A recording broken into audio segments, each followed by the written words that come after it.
സങ്കീർത്തനം 77. വഴി നടത്തുന്ന ദൈവം. ഞാൻ ദൈവത്തോട് ഉച്ചത്തിൽ നിലവിളിക്കും, അവിടുന്ന് കേൾക്കാൻ ഉച്ചത്തിൽ അപേക്ഷിക്കും. കഷ്ടദിനങ്ങളിൽ ഞാൻ കർത്താവിനെ അന്വേഷിക്കുന്നു. രാത്രി മുഴുവൻ ഞാൻ കൈവിരിച്ച് പിടിച്ച് ഒന്നിനും എന്നെ ആശ്വസിപ്പിക്കാനായില്ല. ഞാൻ ദൈവത്തെ ഓർക്കുകയും വിലപിക്കുകയും ചെയ്യുന്നു. ഞാൻ ധ്യാനിക്കുകയും എൻ്റെ മനസ്സ് ഇടിയുകയും ചെയ്യുന്നു. കണ്ണു ചിമ്മാൻ അവിടുന്ന് എന്നെ അനുവദിക്കുകയില്ല. സംസാരിക്കാനാവാത്ത വിധം ഞാൻ ആകുലനാണ്.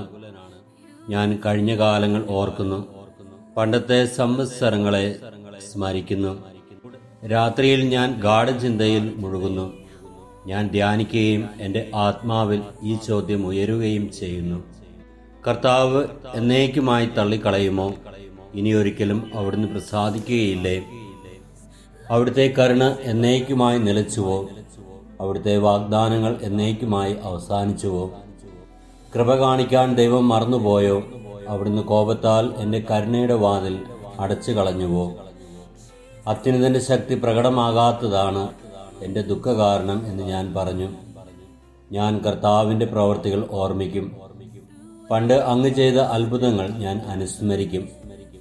ഞാൻ അങ്ങയുടെ സകല പ്രവൃത്തികളെയും പറ്റി ധ്യാനിക്കും. അങ്ങയുടെ അത്ഭുതകരമായ പ്രവൃത്തികളെപ്പറ്റി ചിന്തിക്കും. ദൈവമേ, അങ്ങയുടെ മാർഗം പരിശുദ്ധമാണ്. നമ്മുടെ ദൈവത്തെ പോലെ ഉന്നതനായി ആരുണ്ട്? അങ്ങാണ് അത്ഭുതങ്ങൾ പ്രവർത്തിക്കുന്ന ദൈവം. ജനതകളുടെ ഇടയിൽ ശക്തി വെളിപ്പെടുത്തിയതും അങ്ങ് തന്നെ. അവിടുത്തെ കരം അവിടുത്തെ ജനത്തെ, യാക്കോബിൻ്റെയും ജോസഫിൻ്റെയും സന്തതികളെ രക്ഷിച്ചു. ദൈവമേ, സമുദ്രം അങ്ങയുടെ മുമ്പിൽ പരിഭ്രമിച്ചു. അങ്ങയെ കണ്ട് അഗാധം ഭയന്ന് വിറച്ചു. മേഘം ജലം വർഷിച്ചു, ആകാശം ഇടിമുഴക്കി. അങ്ങയുടെ അസ്ത്രങ്ങൾ എല്ലാ വശത്തും മിന്നിപ്പാഞ്ഞു. അങ്ങയുടെ ഇടിമുഴക്കം ചുഴലിക്കാറ്റിൽ മാറ്റലുകൊണ്ടു. അങ്ങയുടെ മിന്നലുകൾ ലോകത്തെ പ്രസാദിപ്പിച്ചു. ഭൂമി നടുങ്ങി വിറച്ചു. അങ്ങയുടെ വഴി സമുദ്രത്തിലൂടെയും അങ്ങയുടെ പാത പെരുവെള്ളത്തിലൂടെയും ആയിരുന്നു. അങ്ങയുടെ കാൽപ്പാടുകൾ അദൃശ്യമായിരുന്നു.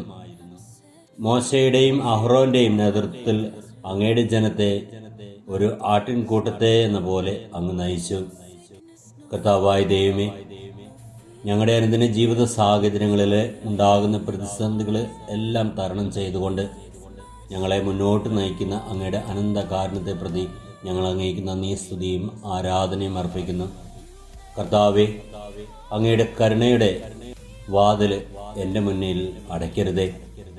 അങ്ങയുടെ വാഗ്ദാനങ്ങൾ എൻ്റെ ജീവിതത്തിൽ നിറവേറ്റിക്കൊണ്ട് അങ്ങ് മാത്രമാണ് പരിശുദ്ധൻ, അങ്ങ് മാത്രമാണ് ഉന്നതനായ ദൈവമെന്ന് പ്രഘോഷിച്ചുകൊണ്ട് ജീവിക്കുവാനുള്ള കൃപയും അനുഗ്രഹവും നൽകി എന്നെ അനുഗ്രഹിക്കണമേ. നമ്മുടെ കർത്താവ് ഈശോ മിശിഹായുടെ കൃപയും പിതാവായ ദൈവത്തിൻ്റെ സ്നേഹവും പരിശുദ്ധാത്മാവിൻ്റെ സഹവാസവും നാം എല്ലാവരിലും എപ്പോഴും ഉണ്ടാകുമാറാകട്ടെ, ഇപ്പോഴും എപ്പോഴും എന്നേക്കും. ആമേൻ.